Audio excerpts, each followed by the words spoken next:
Now we have Maulana Mufti Omar Abedin. Sir, over to you. بسم الله الرحمن الرحيم الحمد لله والصلاة والسلام على رسول الله صلی اللہ علیہ وسلم اما بعد. نہایت قابل احترام شہنشین پر تشریف فرما پینلسٹ اور ہندوستان کے علمی اور مدرسہ جاتی افق پر چھائے ہوئے آفتاب و مہتاب جو پورے ملک سے یہاں تشریف لائے ہیں، اور خاص طور پر شاہین ادارہ جات کے روح رواں اور میر کارواں جناب ڈاکٹر عبدالقدیر صاحب اور ان کی بہت ہی مخلص اور فعال ٹیم، ان سب کے شکریہ کے ساتھ میں اپنی گفتگو کا آغاز کرتا ہوں. حاضرین گرامی، یہ بات ہم سب پر عیاں ہیں کہ کسی بھی قوم کی تقدیر ایوان اقتدار میں نہیں بلکہ علم و معرفت کے دبستان میں لکھی جاتی ہے. حکومتیں اپنی پالیسیز بنائیں گی، وہ سیاست کریں گی، لیکن جو قوم اپنا مقدر خود لکھنا چاہتی ہے اسے اپنے درسگاہوں کی چہار دیواری، اس کے نظام اور استحکام پر توجہ دینا ہوگا. تبھی جا کر ہم کسی روشن مستقبل کی بازیافت اور دریافت کر سکتے ہیں. جب جب نظام تعلیم اور ایجوکیشنل سسٹم کی بات کی جاتی ہے تو 1857 کے اس نقصان کے بعد جو ہمارا نظام تعلیم دو الگ الگ دھڑ میں تقسیم ہوا، دینی اور شرعی تعلیم کے لیے کچھ ادارے قائم کیے گئے، وہ اس وقت کی ایمرجنسی تھی اور ضرورت تھی، اور ان اداروں نے اپنا کردار بخوبی ادا کیا. انہی کا فیض ہے کہ آج جگہ جگہ دین کی شمعیں اور مشعلیں روشن ہیں جو مسلمانوں کے لیے پاور ہاؤس کا کام کرتی ہیں، انہیں بجلی فراہم کرتی ہیں. دوسری طرف وہ درسگاہیں اور دانشگاہیں قائم کی گئیں جہاں ماڈرن ایجوکیشن یا عصری تعلیم فراہم کی جاتی ہے. یہ دونوں ہمارا قیمتی سرمایہ ہے، کسی کی بھی اہمیت کو کم نہیں کیا جا سکتا. لیکن ان دونوں اسٹریمز میں، ان دونوں دائروں میں جیسی تبدیلی اور ترقی آنی چاہیے تھی وہ نہیں آئی. ہمارے ماڈرن ایجوکیشن کے جو ادارے ہیں انہوں نے ارننگ مشینز تو تیار کر دی، کچھ کمانے والے ہاتھ اور دستوپا تیار کر دیے، لیکن جیسے انوویٹو اور کریٹو مائنڈز پیدا کرنا چاہیے تھا اور سائنس اور ٹیکنالوجی میں جو کنٹریبیوشن آنا چاہیے تھا، ان یونیورسٹیز سے، ان انسٹیٹیوشن سے وہ کام نہیں ہو پایا.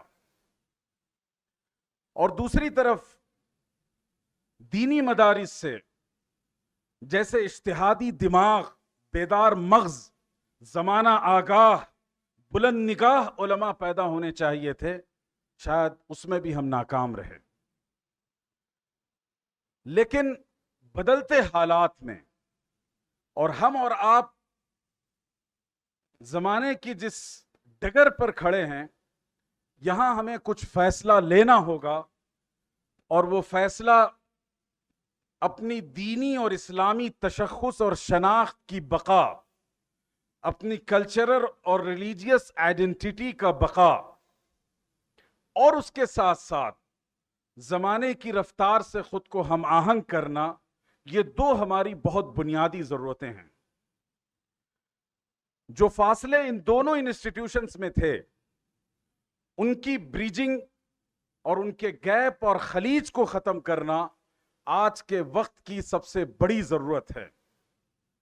اور الحاد و ارتداد کے جس چیلنج کا ہم سامنا کر رہے ہیں، اگر اس کو کاؤنٹر کرنا چاہتے ہیں تو ہمیں ان فاصلوں کو کم سے کم تر کرنا ضروری ہوگا. دوسری بات، جب ہم مدرسہ کہتے ہیں تو مدرسے کے بارے میں دو فیکٹس، دو حقیقتیں ہماری نگاہوں میں ہمیشہ رہنی چاہیے. آپ میں سے اکثر لوگ دانشور ہیں، پڑھے لکھے ہیں، اسلامک سویلائزیشن اور کلچر کی تاریخ سے واقف ہیں. میں پورے احساس ذمہ داری کے ساتھ ایک بڑا حساس نقطہ آپ سب تک پہنچانا چاہتا ہوں. پچھلے 1400 سال کی تاریخ میں مسلمانوں نے بہت کچھ دیا تھا. آج جو سائنس نے ترقی کی ہے وہ بغداد کے ہاؤس آف وزڈم یا بیت الحکمہ کی عطا ہے. اس نے جو سائنٹیفک ٹیمپر ڈیولپ کیا تھا، تھنکنگ، ری تھنکنگ، آبزرویشن، ایکسپیریمنٹ کی جن بنیادوں کو بیت الحکمہ نے رکھا تھا، انہی راستوں پر اور شاہراہوں پر چل کر آج کی دنیا نے سائنس کی یہ ترقی یہاں تک پہنچی ہے. لیکن ہم نے کھویا بھی بہت ہے. اسلامی تاریخ میں ہم نے اندلس کھویا، قرطبہ کھویا، اور ہم نے اپنی اسلامی قدروں کو کھویا. بیت الحکمت ہمارے ہاتھوں سے چلا گیا. جتنے سائنس اور تحقیق اور ریسرچ اور تعلیم و تربیت کے ادارے اور انسٹیٹیوشنز تھے، اور تہذیبی اور ثقافتی جو ہمارا کنٹریبیوشن تھا، جو ہمارے سنگ میل تھے، وہ سب ہم نے کھو دیے ہیں. اپنے آبا و اجداد کی ایک آخری نشانی جو آپ کے پاس ہے وہ صفہ سے چل کر چلی ہے، اور مدرسے کی شکل میں صرف ایک نشانی آپ کے پاس موجود ہے.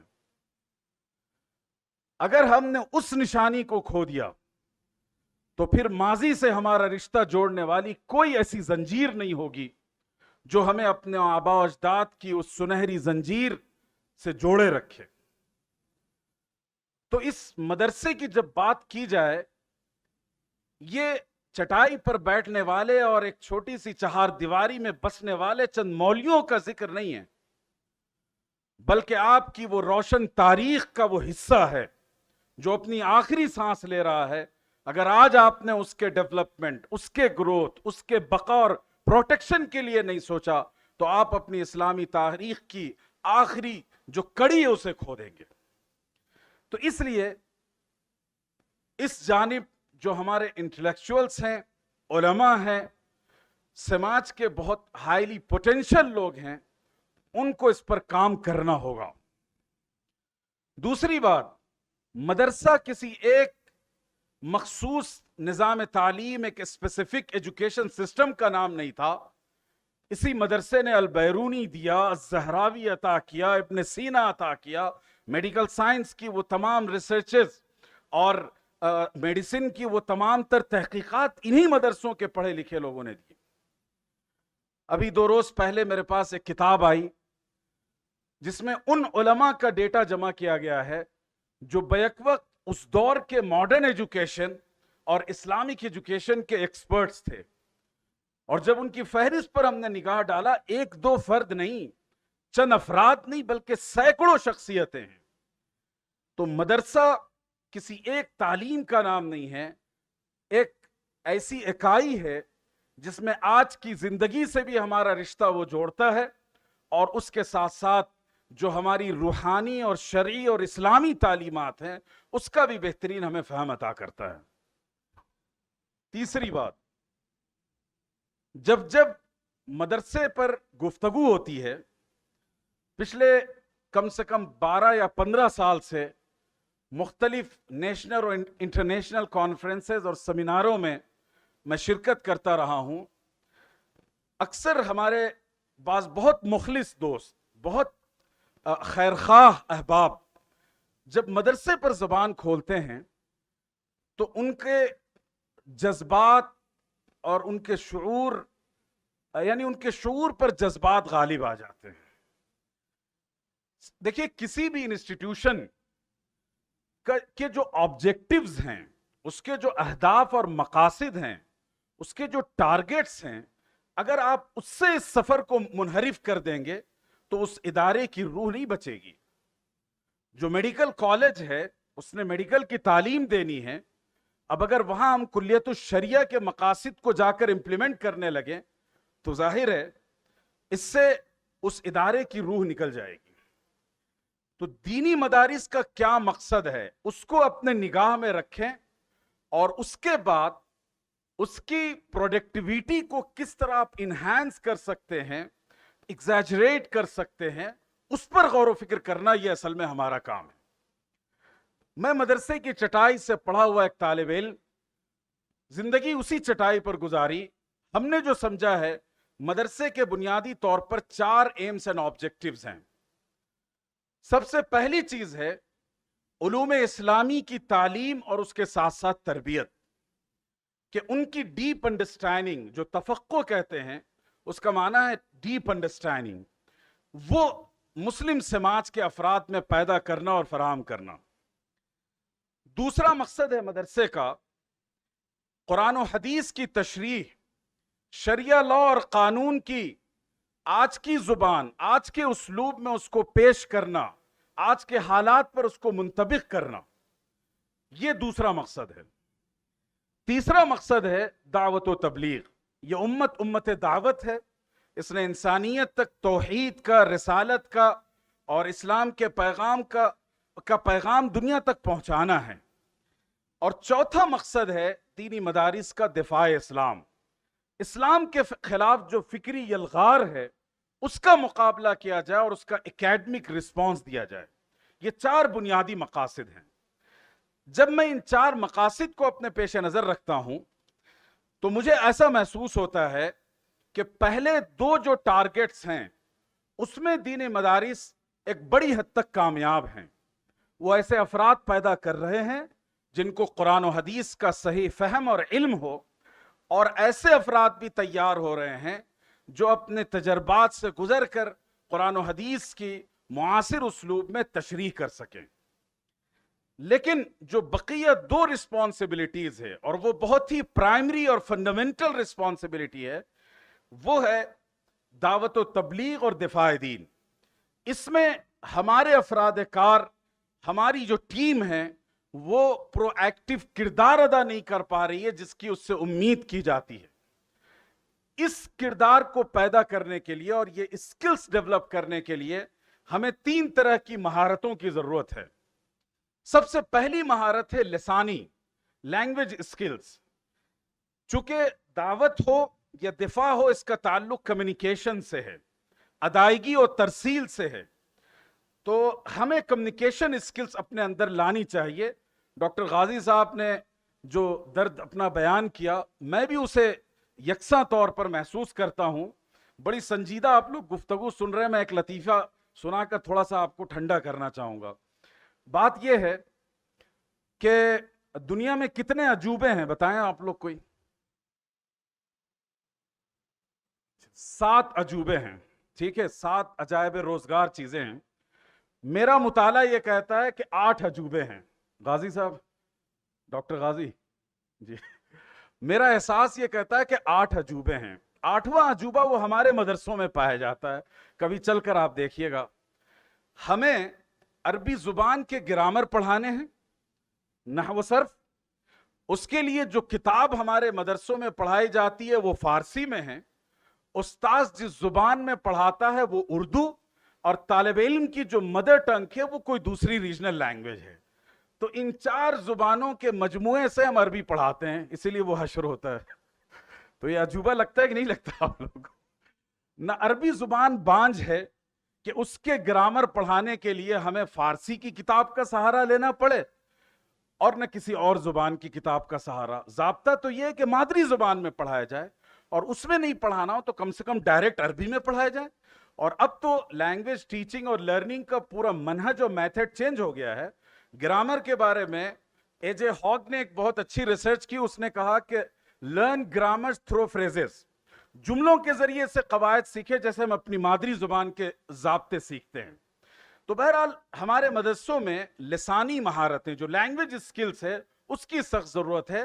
عربی زبان بھی ہے, اور بین الاقوامی یا انٹرنیشنل لینگویجز میں کم سے کم اگر انگلش آئے، حالانکہ فرینچ آنا چاہیے، اس لیے کہ اسلام کے خلاف سب سے زیادہ جو بولا جاتا ہے وہ فرینچ میں لکھا اور پڑھا جاتا ہے، اور اب انگریزی میں. اور دوسرے لیول پر جو نیشنل لینگویجز ہیں اس میں ہندی اور ریجنل لینگویج. مسلمانوں نے ایک بہت بڑی غلطی کی، ہم نے ریجنل لینگویجز سے اپنا رشتہ ختم کر لیا.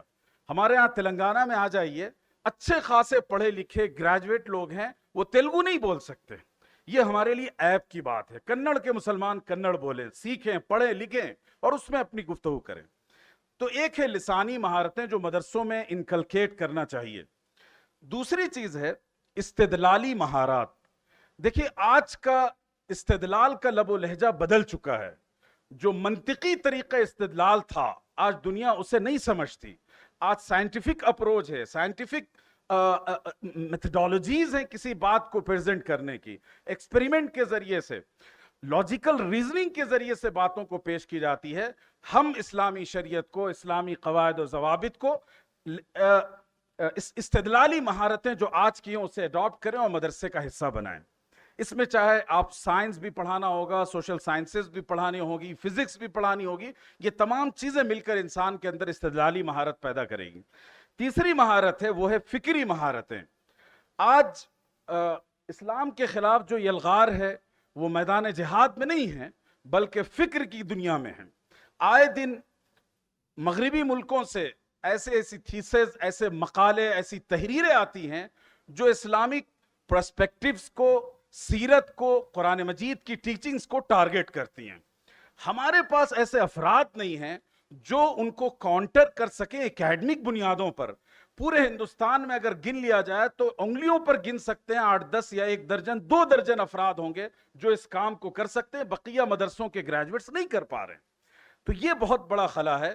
تو دعوت و تبلیغ اور دفاع دین، یہ 2 ایسے ٹارگٹس ہیں مدرسے کے جس کے لیے ہمیں یہ 3 خاص مہارتیں، لسانی مہارتیں، استدلالی مہارتیں اور فکری مہارتیں، ان کو اپنے نصاب و نظام کا حصہ بنانا پڑے گا. اس کے لیے ڈاکٹر صاحب نے جو کہا کہ ہمیں اپنے نظام میں تبدیلی کرنی ہے، دونوں کا امتزاج کرنا ہے، بالکل درست بات ہے. میں خود پچھلے 5 سال سے اس پروجیکٹ پر کام کر رہا ہوں. دارالعلوم وقف دیوبند کو ہم نے ایک ایسا نصاب تعلیم بنا کر دیا ہے جہاں مدرسہ کریکولم کے ساتھ ساتھ پیرللی جو ہے وہ اسکولی کریکولم کو شامل کریں، نہ مدرسے کا نظام ڈیمیج ہو اور نہ عصری تعلیم سے وہ محروم رہیں. تلنگانہ میں نیشنل ایجوکیشن پالیسی کے اوپر حضرت مولانا خالد سیف اللہ رحمانی صاحب نے علماء کی کئی میٹنگیں کال کی اور اس کے بعد الحمدللہ ہم لوگ اس نتیجے پر پہنچے اور تمام دینی مدرسوں نے یہ کمٹمنٹ کیا ہے کہ ہم اپنے مدرسوں کے نصاب میں عصری تعلیم شامل کریں گے. اس کا پورا اسٹرکچر اور اس کا کریکولم ہم نے بنا لیا ہے. انشاءاللہ جو ہمارا نیا تعلیمی سال ہوگا مدرسے کا، اس سے ہم اس مدرسوں میں آغاز کریں گے. اس کے ساتھ چند تجاویز ہیں ہماری. سب سے پہلی چیز یہ ہے کہ دیکھیے ہمارے جو شاہین، ہمارا اثاثہ ہے ملت کا، میں عبدالقدیر صاحب کے سامنے کہوں گا یہ صرف آپ کی ملکیت نہیں ہے، یہ پوری ملت کا سرمایہ اور آپ اسی جذبے سے اس ادارے کو قائم کر رہے ہیں اور چلا رہے ہیں. اسی طریقے سے اور بھی انسٹیٹیوشنز ہیں، خاص طور پہ کرناٹک اور حیدرآباد، تلنگانہ، کیرلا، ان میں مسلمانوں کے بہت بڑے انسٹیٹیوشنز ہیں. ایسا کیوں نہیں ہوتا ہے کہ ہمارے بعض تعلیمی ادارے ایک مدرسے کو اڈاپٹ کر لیں اور اس کو ایک ماڈل مدرسے کی شکل میں ڈیولپ کر کے پیش کریں. یقین جانیے امت پر احسان ہوگا اور ایک نئی تاریخ آپ درج کریں گے. اور جو چیزیں ہم تبدیلی چاہتے ہیں، اب جیسے لینگویج اسکلز کے لیے ہمیں لینگویج لیب کی ضرورت پیش آئے گی. کوئی بہت بڑا پروجیکٹ نہیں ہے، لیکن آپ جیسے ایکسپرٹس اگر اس کو لیڈ کریں گے تو اس کا آؤٹ کم ہمیں اچھا ملے گا. ہم تجربات کر کے کسی منزل تک پہنچیں تو شاید اس میں کئی دہے گزر جائیں اور ان نتائج تک اور رزلٹ تک نہیں پہنچ سکتے. لیکن آپ جیسے تجربہ کار لوگ جن کے پاس بہت ہیوج ایکسپیرینس ہے، وہ اگر اس میدان میں پیش قدمی کریں، کولیبریشن اور کوآپریشن کیا جائے تو ایک بہت ہی قابل عمل پریکٹیکل انیشیٹو ہوگا. دوسری چیز یہ ہے کہ ہمارے پاس ایسے پروگرامز ہونے چاہیے، ایکسچینج پروگرامز. ہم اپنی چہار دیواری میں بند ہیں. اسکول اور کالجز کے طلبہ نے کبھی مدرسے کی چہار دیواری میں قدم نہیں رکھا. ان فاصلوں کی وجہ سے ہم اپنے پوٹینشل کو ایکسچینج نہیں کر پا رہے ہیں, اس کا تبادلہ نہیں کر پا رہے ہیں, اور جن چیزوں کو ہم یہاں سیمینارز میں اسٹیج پر ڈسکس کرتے ہیں اس کا امپلیمنٹ زمین پر نہیں ہو پا رہا ہے. ختم. تو اس کے لیے ہم اگر ایکسچینج پروگرام شروع کریں, آپ کے فیکلٹیز ہمارے فیکلٹیز ملیں اور ہمارے اسٹوڈنٹس کا انٹریکشن ہو, وہ اپنے ایمز اینڈ آبجیکٹیوز پر گفتگو کریں, تو میں سمجھتا ہوں کہ یہ بہت بڑی مثبت تبدیلی لائے گا. اور آخری بات, جو مدرسے کے علماء یہاں موجود ہیں ان سے صرف گزارش یہ ہے کہ اب آپ کا نصاب بہت پختہ ہے, بہت اچھا ہے, تھوڑی سی ترمیم کرنے کی ضرورت ہے عصری تقاضوں سے ہم آہنگ کرنے کے لیے. ایک ہے ریپیٹیشن کو ختم کرنا. ہم فقہ کا آغاز کرتے ہیں نور الہضا سے یا مالا بدھ منہ سے, پھر اس کے بعد قدوری پڑھاتے ہیں, پھر اس کے بعد شرح وقایہ پڑھاتے ہیں, پھر کنز الدقائق پڑھاتے ہیں, پھر اس میں ہدایہ پڑھاتے ہیں, اور بخاری میں بھی وہی ابواب پڑھاتے ہیں. تو یہ جو کتاب الطہارہ کا ریپیٹیشن ہے اتنا نہیں ہونا چاہیے. دوسری چیز ہے تسہیل. نصاب کو ہلکا کیجیے. جو ایسی کتاب, جو ایسے مضامین ہیں, خاص طور پر میرے آبزرویشن کے مطابق چہارم عربی تک کا جو نصاب ہے اس میں بڑے پیمانے پر ہم تبدیلی لا سکتے ہیں.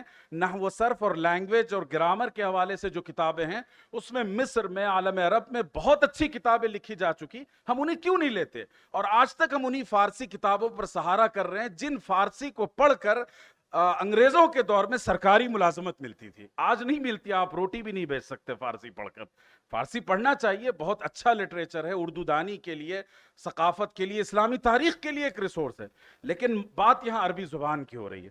تو میں شکر گزار ہوں, اور جناب ڈاکٹر عبد القدیر خان صاحب نے جو یہاں انٹینسو کیئر کا جو ڈپارٹمنٹ قائم کیا ہے, یہ ایک بہت ہی تاریخی اقدام ہے.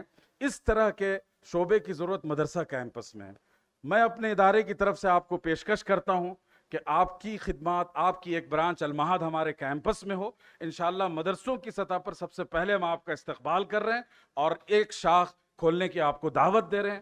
وہاں چونکہ ان کی دینی تعلیم و تربیت بھی ہوگی, ان کا اسپیشلائزیشن بھی جاری رہے گا, اور ساتھ میں ماڈرن ایجوکیشن کا کام بھی ہوگا. میں مبارکباد دیتا ہوں شاہین ادارہ جات کو اور اس کی پوری ٹیم کو اس کامیاب کانفرنس اور سیمینار کے انعقاد پر. ھذا وصلی اللہ علی سیدنا محمد وبارک وسلم والحمد للہ رب العالمین. بہت شکریہ.